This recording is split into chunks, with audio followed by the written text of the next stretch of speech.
Racing games, a genre which in general I think there's an impression games don't age very well. Even Sony CEO Jim Ryan famously said, "Who the hell would want to play this when looking at classic PlayStation Gran Turismo games?"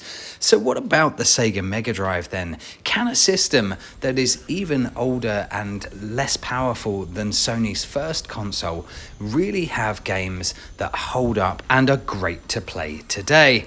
I'm going to be looking through the 15 best Mega Drive games that you can still have a great time with. I'm Will from the Game Lounge. Let's get started.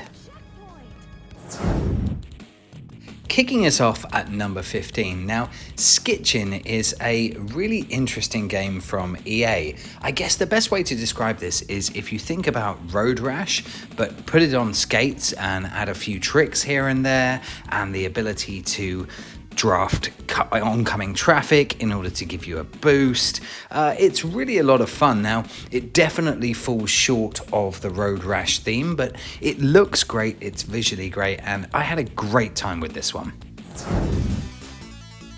Sometimes simplicity is best, and Super Offroad is exactly that. The camera doesn't move, it's quite simply Micro Machines-esque cars driving and traversing around a track, but it's a huge amount of fun to play this one, and surprisingly the game has a fair amount of depth and track courses, and I had a really good time with this one, just traversing the various tracks. So definitely don't judge this by its simplicity. Some of the arcade classics are classics for a reason. I can still pick up and play Pong, and Super Offroad is definitely one of those games. Road Blasters is a superscalar racing game, and whilst the visuals may be very basic, the game is a lot of fun. It's smooth, it's fast, and it even has some vehicle combat. You play trying to collect power-ups in order to basically keep your fuel and reach the end of the track, and I still can have a good time with this one today. It's still breakneck, it's still high intensity, and it's a lot of fun. Why would anyone want to play the Genesis or Mega Drive version of Outrun? Well, the fact is, it's a fun game, even despite the fact that it's not as good as the arcade version. What they were able to actually create on the Mega Drive is still a blast, and actually you can still play this one and get something out of it. Now, no, it's not going to rival modern versions, but I also think for historical reasons, this one still holds up and is definitely worth your time. Just missing out on the top 10 is Power Drift. Now, this is a very cool top-down racer. I really like the car models. It's got different weather effects, and your car will react differently based on the terrain and the weather that you're driving in. And personally, I think that it looks great. So Power Drift is definitely one. If you want to try something a bit different, you should take a look at. So virtual racing on the Mega Drive is without question the worst way to play this game. So why is it on this list? Well, it's still a technical marvel. Now, yes, this had the SVP chip, which obviously gave the Mega Drive the 3D rendering capabilities, but the fact is, this is still a Mega Drive, and this is still running on that hardware. And even today, my jaw drops from being able to play this game. You have to remember that the arcade, which was groundbreaking for the time, came out more than half a decade after the Mega Drive. So I can still play this one and just marvel on the fact that it runs on this hardware.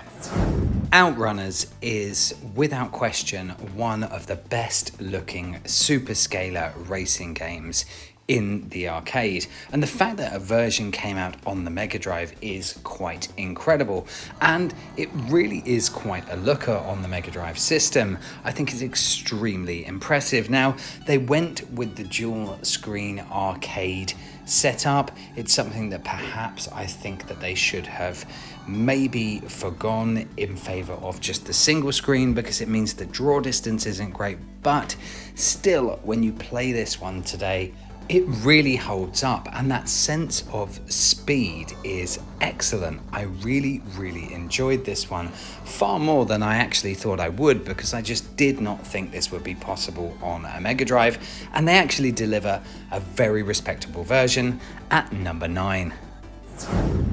Before Yu Suzuki created Shenmue, before the inception of the Virtua Fighter series, there was Hangon, and it is an absolutely breakneck motorbike racing game. And you know what? It's still fast, it's still intense. When you get to those latter stages, it really is a thrill-a-minute experience. And if you haven't tried this one, if for some reason you missed it, I think that this is actually like playing a piece of history. So Super Hang-On is at number 8.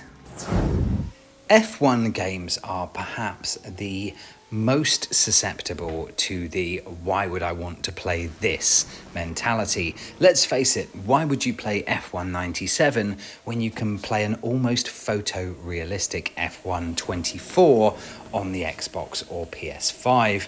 The fact is though that Super Monaco Grand Prix actually just nails everything. It's got the full F1 experience, complete with a full grid, qualifying runs, but employs an arcade-esque gameplay that's still so much fun to this day. And that's why definitely don't overlook these classic F1 games. So Super Monaco Grand Prix is at number 7.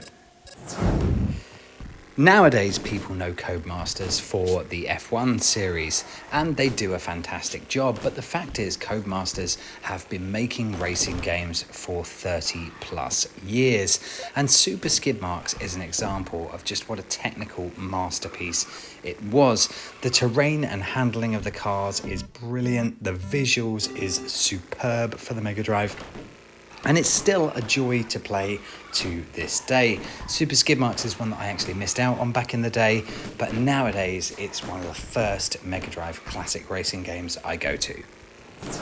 Lotus Turbo Challenge on the Mega Drive is just a game that just nails it on all fronts. It's fast, it's fluid, it's thrilling, it's an adrenaline rush. It's a joy to play this one, and even now, it may look primitive by today's standards, but I got the same thrills playing this as I did back in the 90s. It really is one of those games that just holds up extremely well, and one of my favourite games on the Mega Drive, full stop. So just missing out on the top 3 is a game that needs absolutely no introduction, and that is Road Rash.